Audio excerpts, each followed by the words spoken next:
प्रकाश के परावर्तन में भाग लेने वाले प्रमुख पद कौन सा होता है, उसके बारे में आज पता करेंगे। पहला है आपतित किरण।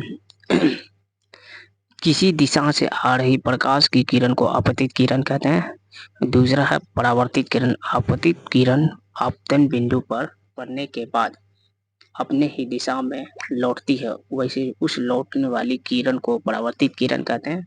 परावर्तक सतह किसे कहते हैं? वस्तु के जिस सतह से प्रकाश की परावर्तन घटना घटती है तो उसी को परावर्तक सतह कहा जाता है। उसके बाद अगला है आपतन बिंदु।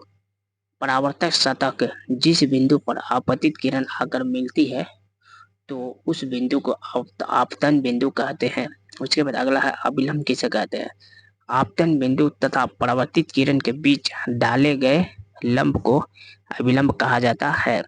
आपतन कोण। आपतित किरण तथा अभिलंब के बीच बने कोण को आपतन कोण कहते हैं। उसके बाद परावर्तन कोण किसे कहते हैं? परावर्तित किरण तथा अभिलंब के बीच बनने कोण को परावर्तन कोण कहा जाता है। उसके बाद अगला क्वेश्चन है प्रकाश के परावर्तन के मुख्यतः कितने नियम है? ये क्वेश्चन पूछता भी है कि प्रकाश के परावर्तन के कितने नियम है। तो प्रकाश के परावर्तन के दो नियम है। पहला नियम, आपतित किरण परावर्तित किरण तथा आपतन बिंदु पर डाला गया अभिलंब तीनों एक ही तल में होता है। आपतन कोण तथा परावर्तन कोण आपस में क्या होता है? बराबर होते हैं, यानी कि कोण आई बराबर कोण आर। उसके बाद अगला है प्रतिबिंब, यानी कि इमेज के बारे में पूछ रहा।